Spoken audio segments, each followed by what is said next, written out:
It was supposed to be a normal Tuesday morning. Judge Alyssa Hartwell, dignified and composed, pulled up in her gray sedan and stepped onto the steps of the Atlanta Federal Courthouse. The autumn air was crisp, the sky a clear blue, and her heels echoed with purpose. She wore no robe, only a sharp navy suit, and carried a slim portfolio.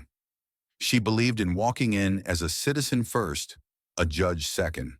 But the moment she approached security, the air shifted. A towering officer with a buzz cut and a scowl, Deputy Carl Remsen, blocked her path. "Ma'am, step aside," he barked, eyes scanning her like she was a threat. "Is there an issue?" Alyssa asked, steady. He didn't answer. Instead, he seized her badge without looking at it and shoved it in his pocket. "No ID, no entry." "I want that returned," she said, voice calm but firm. He smirked. "You in a rush, sweetheart?" And then it began. She was yanked from the line, dragged into a back room. Cold chair, buzzing clippers, a fist on her shoulder. "I don't consent," she started. Too late. The first lock of her silver hair hit the floor, and still, she didn't scream. She watched. The silence after the clippers stopped was thicker than any courtroom argument Alyssa Hartwell had ever heard.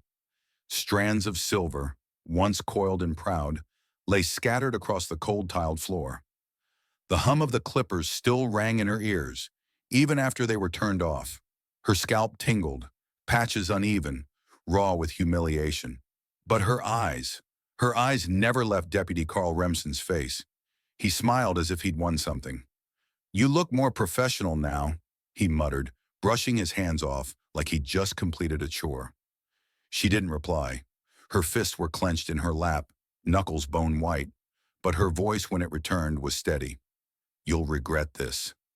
Remsen chuckled, tossed her badge on the table without a word, and opened the door. "Courtroom's that way, sweetheart." She stood, straightened her blazer, picked up her portfolio with slow precision, and walked out. Each step down the corridor was a battle between fury and focus. She passed clerks who looked away, guards who acted like they hadn't seen. Cowards, all of them. But Alyssa didn't stop, not even when her reflection flashed in the glass of the courtroom door. Half-shorn hair, exposed scalp. A woman stripped of appearance but not identity. She didn't blink. She just pushed the doors open. The courtroom froze. It was packed. Reporters scribbling notes, lawyers hunched over documents, plaintiffs murmuring with nerves. But when she stepped through, the noise collapsed into dead quiet. She walked past every row, her heels loud against the polished marble, her chin high. People turned, eyes wide in disbelief. The woman they had just seen escorted through security like a criminal now stepped behind the bench. And it hit them. She wasn't a defendant. She was the judge, Alyssa Hartwell, appointed to the federal bench 3 years ago. One of only a handful of black female judges in her circuit, a name that had slowly gained quiet respect in legal circles. And now she was something else entirely. She didn't wait for the bailiff to announce her. She didn't need tradition to restore her authority. She was her authority. Sliding into the leather chair, she folded her robe over her shoulders herself. Not ceremony, armor. "Is the docket ready?" she asked the clerk, whose hands visibly shook. Yes, Your Honor," Alyssa nodded once. "Then let's begin." The case was already under a national microscope. United States versus Atlanta Police Department. Charges of excessive force, civil rights violations, and unlawful suppression during last year's protest at Peachtree Square. It was supposed to be a standard preliminary hearing, but now, with what had just happened in the halls, it was something more. A reckoning. The first witness was called. A protester. Black. Male. Early 50s. He'd been tackled, cuffed, and beaten during a peaceful march. The footage had gone viral. Him gasping under an officer's knee, begging for air. The defense called it crowd control. The prosecution called it what it was. Brutality. Alyssa listened. She didn't interrupt. She didn't flinch. She took notes, eyes flicking only occasionally to the rear of the courtroom, where she knew Remsen still stood, posted at the door like nothing had happened. After the second witness, she called for recess. Most judges would return to chambers. She didn't. She remained seated, watching the room empty in a daze. The moment only shifted when she finally turned to the man who had tried to break her. "Deputy Remsen," she said, her voice low but razor sharp. He stiffened. "Yes, Your Honor." "Approach the bench." There was no room for refusal in her tone. He moved slowly, as if the floor beneath him might collapse. "State your full name for the record," she said as he reached the front. "Excuse me?" "You heard me." He swallowed. "Carl Eugene Remsen." She leaned forward. "And how long have you served as bailiff in this courthouse?" 15 years. "And in that time," she continued, eyes narrowing, "how many women have you humiliated in that screening room?" The courtroom stilled. I, I don't understand the question." "Oh, you do." Her voice hardened. "How many complaints have been filed against you, Deputy Remsen?" I don't, I don't have that information, Your Honor." She tapped her pen. "Once. Twice." "I do. 11 formal complaints, 9 of them dismissed, 2 still unresolved. One filed just last month by a Latina attorney who claimed you pushed her into a wall after a random search." His mouth parted, but no words came out. "Do you remember her name?" Alyssa asked. He shook his head. "That's the problem." The gallery was silent, not out of respect, out of awe. "You didn't ask mine either, this morning. You didn't even care. You saw a black woman and assumed she didn't belong. And when I showed you my badge, you pocketed it like trash. Then you dragged me into a room, shaved my head like a prisoner, and laughed." She stood now, slowly, towering over him. "Well, let me be clear. You assaulted a sitting federal judge." There was a commotion near the back, but no one interrupted. "Effective immediately," she declared, "you are suspended from your duties. I have already filed a motion to have you taken into custody pending federal charges of abuse of power, obstruction, and violation of civil rights." 2 marshals entered from the side. Remsen paled. "You can't." "I already did." The marshals cuffed him in front of everyone. No resistance. Just stunned silence as the man who'd once smirked while cutting her hair was walked out in chains. A few people stood, not to cheer, just to witness. Alyssa returned to the bench. This wasn't over. This was just beginning. Alyssa Hartwell sat in her chambers, the silence like a vacuum after a storm. The door was shut. The robe hung loosely on the back of her chair. Her scalp still burned where the clippers had carved through her hair just hours ago. Her reflection in the small mirror above the filing cabinet stared back. Uneven patches of silver, raw skin where dignity used to sit. And yet she felt no shame, only clarity. On the desk before her lay a sealed folder, hand-delivered minutes earlier by a court administrator who hadn't said a word. Just placed it down like it was radioactive and left. She opened it slowly. 12 complaints. 12 names. 12 moments when someone had tried to speak, only to be ignored. Each document stamped with dismissals. Insufficient evidence. No follow-up required. Closed. And at the bottom of each form, one signature stared back at her like a ghost. Judge Ronald Barrett, her mentor. The man who vouched for her nomination. The man who once whispered, "You're exactly what this bench needs," as he shook her hand at her swearing-in ceremony. The man who had assured her over and over again that her presence didn't just matter, it was overdue. And yet, here it was. His name at the bottom of every dismissal form tied to Deputy Remsen. Every silenced voice, every complaint buried in bureaucracy. Tucked into the back of the folder was one more page. A memo stamped confidential, written by Barrett himself 5 years ago.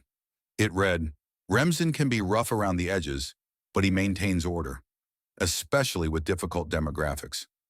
Best to leave well enough alone." Alyssa's jaw clenched. Her nails dug into her palms.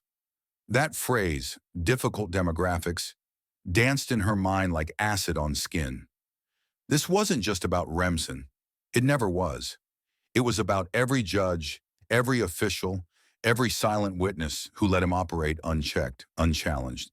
And now that rot was surfacing. A knock broke the silence. It was her clerk, Erica, eyes wide with news. "Your Honor," she said, hesitating, "there's more." Alyssa stood. 2 retired judges and 1 district attorney just submitted their resignations this morning. Officially, health reasons. Unofficially, panic. Erica walked forward, handed over a fresh file. And this just arrived from the Department of Justice. They're launching a full investigation into the courthouse. Title 18 violations, civil rights abuse, suppression of internal records, and they've asked to speak with you. Privately. As soon as possible, Alyssa exhaled. Good, she said simply. She picked up her robe and draped it over her shoulders, not as a symbol, but as a weapon. Back in the courtroom, the air had changed. Word had spread like wildfire. The judge who took down her own bailiff. Social media was ablaze. Hashtags trended. Civil rights groups mobilized. Outside the courthouse, a quiet crowd had formed. Not chaotic, but intentional. Some held signs.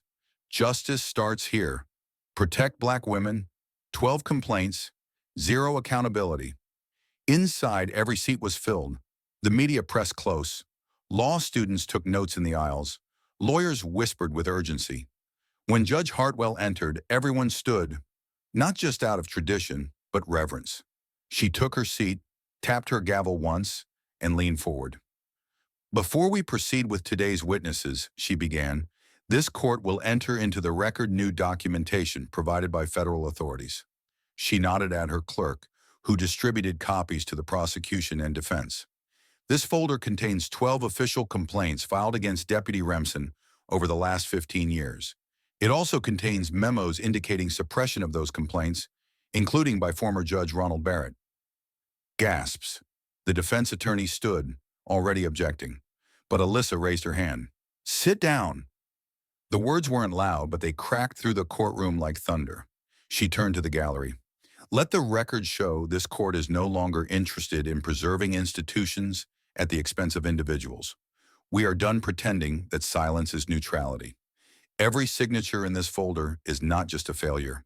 It is a choice to ignore, to bury, to protect predators instead of victims. No one moved. No one breathed.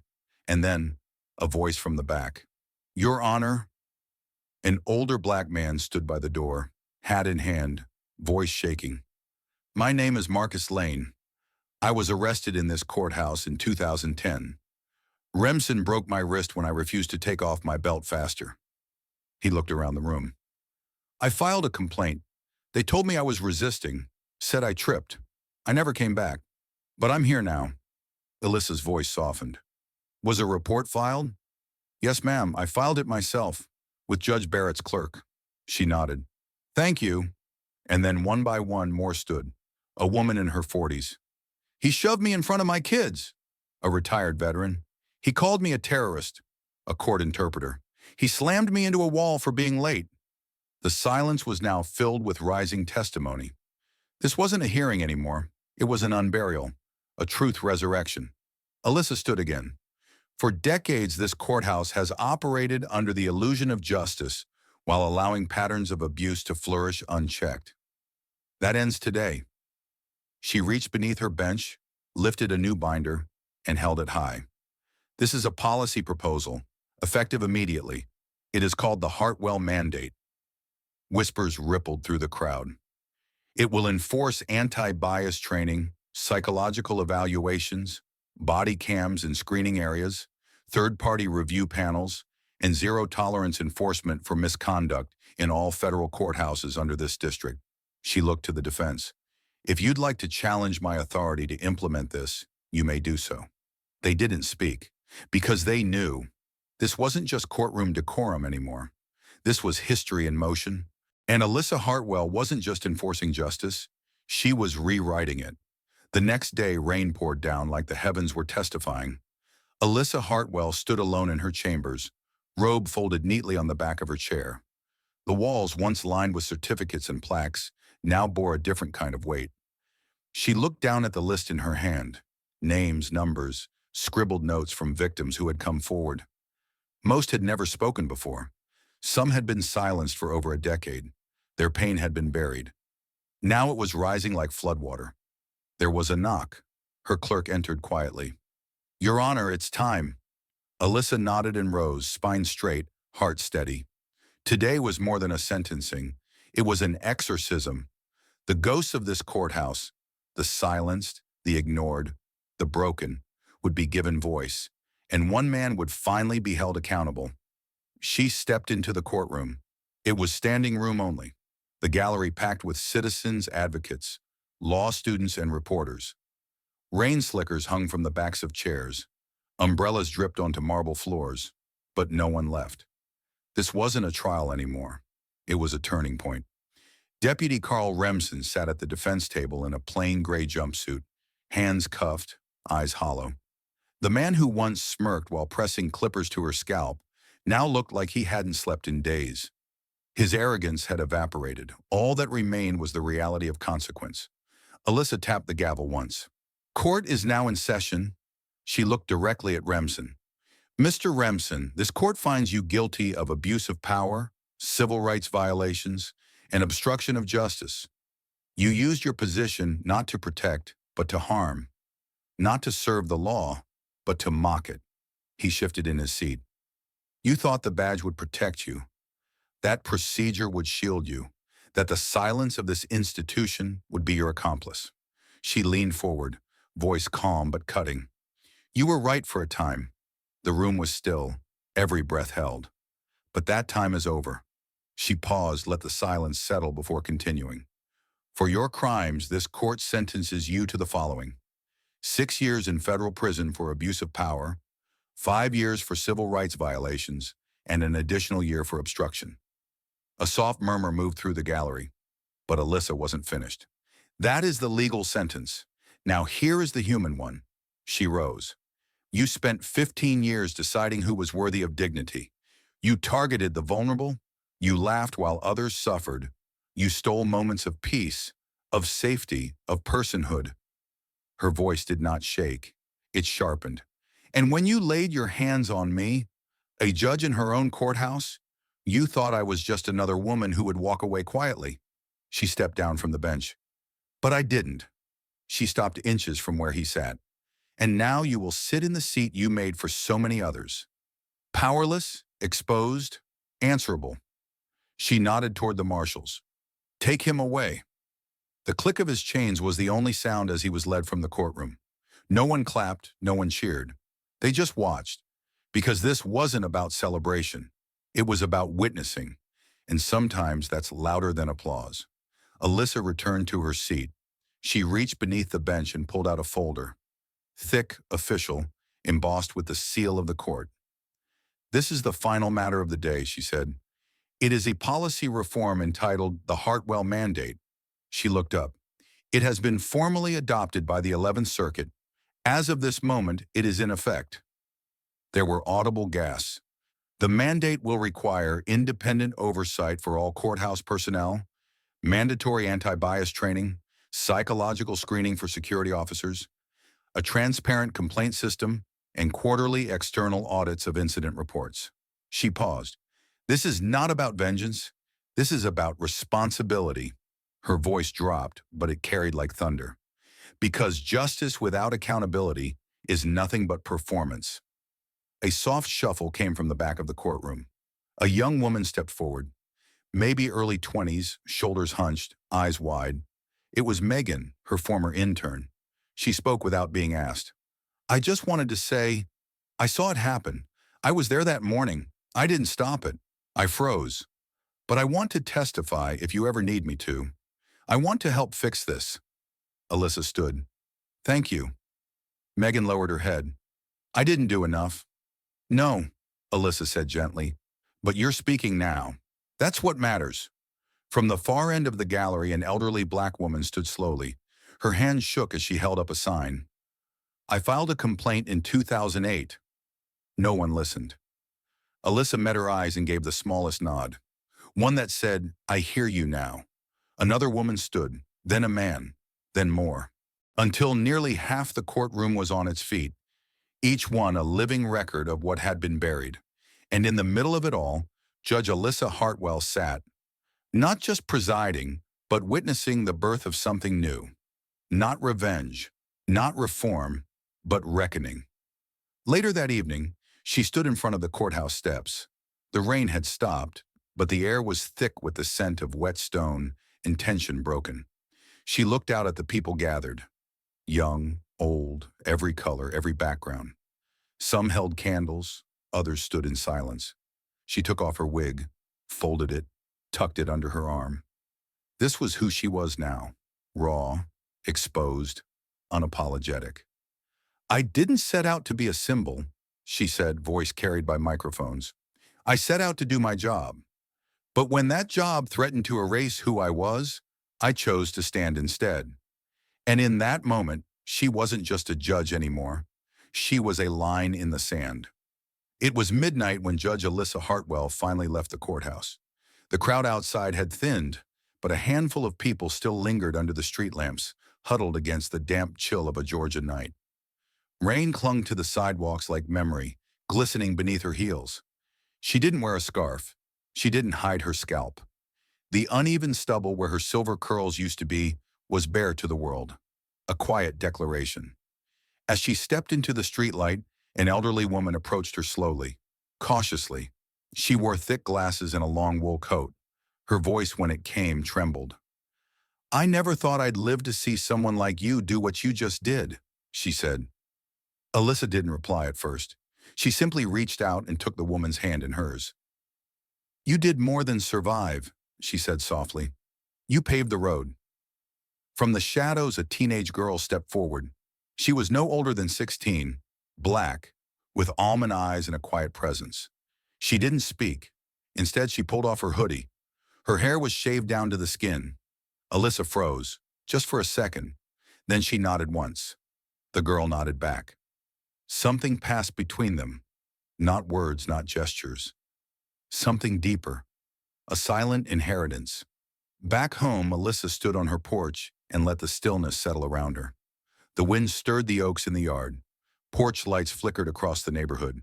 Inside, her phone buzzed nonstop.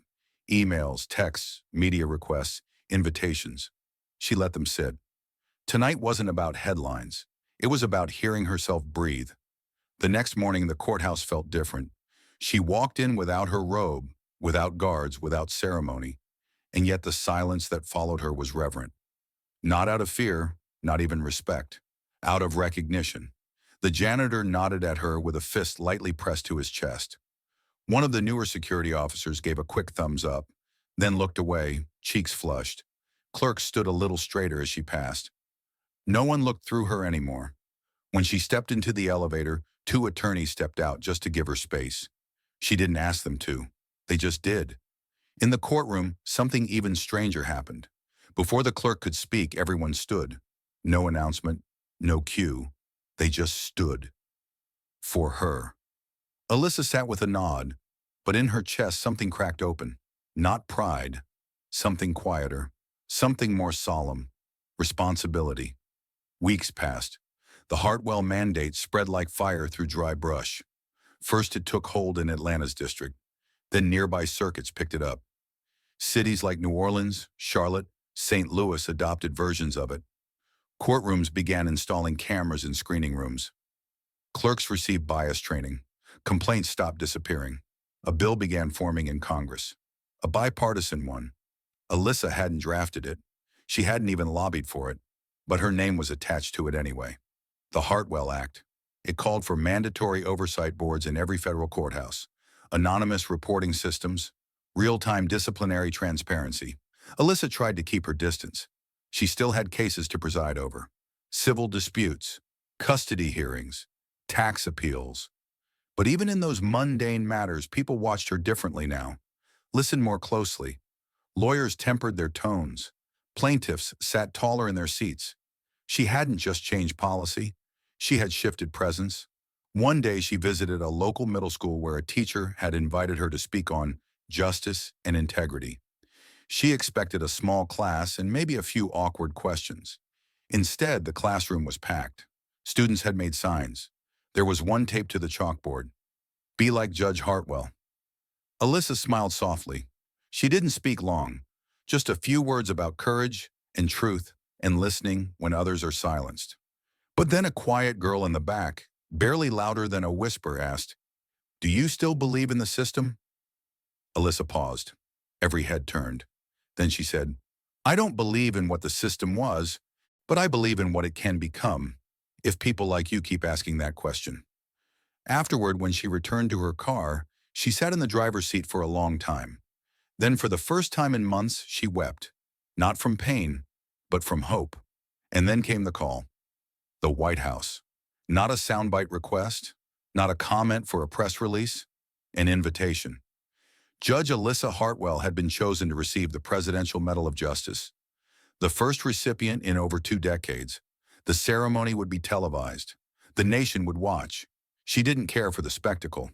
But when she saw the guest list, something inside her stilled. In the front row, her sister Naomi, the teenage girl with the shaved head, her former intern Megan, now a law student, and the elderly woman who had taken her hand that rainy night. And sitting quietly in the back, behind rows of dignitaries and senators, was the girl from the classroom, the one who asked the right question. The stage was marble. The president stood to the side. As Alyssa stepped up to the microphone, a wave of applause rose, but she didn't raise her hand. She didn't bask. She simply leaned forward and began, "I wasn't supposed to be here." The room fell still. Not because I wasn't qualified, not because I didn't work for it, but because systems like this weren't built with people like me in mind. She let that land. And when I finally reached the halls I'd spent my life walking toward, I was reminded, violently, that I didn't belong. She breathed. But I stayed, I stood, and I made them see me. She looked across the crowd. I'm not here because I'm special. I'm here because I survived something that should have broken me, and because I knew too many others who didn't. She held the medal up. This isn't mine alone. It belongs to every woman who was told to stay quiet, every man who was told justice wasn't for him, every child who looked at the law and only saw fear. She paused. This is for you. The applause that followed wasn't loud. It was deep, resonant, like people clapping not for glory, but for truth. In a small cell across the state, Carl Remsen watched the broadcast on a mounted TV. He didn't move. He didn't speak, just stared. The woman he had once tried to humiliate now stood before the nation, honored for the very strength he tried to erase. The screen went black after the credits, but the silence stayed with him, because truth, it turns out, is the one thing he could never silence. Months passed, but the echo of Judge Alyssa Hartwell's gavel never faded. Courtrooms across the country adopted versions of the Hartwell Mandate. Bailiffs were retrained. Complaint systems were rebuilt. Screening rooms once hidden in shadows now had glass walls and oversight. But the real change wasn't policy. It was posture. People walked into courthouses differently now. They looked judges in the eye. Clerks listened more. Interns spoke up. Silence had lost its grip. One afternoon, Alyssa visited a new district court in Baltimore. On the wall above the entrance, etched in stone, were her words, "Justice without accountability is just performance." Inside, a young black woman walked the halls in a robe tailored just for her, the youngest federal judge in state history. She stopped Alyssa with a smile. "I watched you that day," she said, "and I never looked back." Later that night, Alyssa stood alone in her chambers. Her hair was growing in now, silver, bold, unruly. She didn't smooth it. She didn't hide it. Because power, she'd learned, doesn't come from robes or medals. It comes from standing when they expect you to kneel. And now an entire generation was rising with her. Justice doesn't begin in courtrooms. It begins the moment someone decides not to stay silent. Judge Alyssa Hartwell's story teaches us that real power isn't found in titles or robes. It's found in the courage to stand when the world tells you to sit down.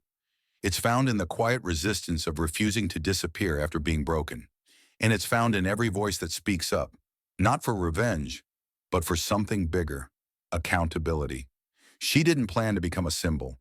She didn't seek attention. She just refused to let injustice win quietly. And because she stood, unapologetically, publicly, powerfully, others found the strength to stand too. So if you're watching this and you've ever been silenced, overlooked, or underestimated, remember this. You don't have to shout to be heard. You just have to stand. And when you do, you don't just change your story. You change the system that tried to write you out of it.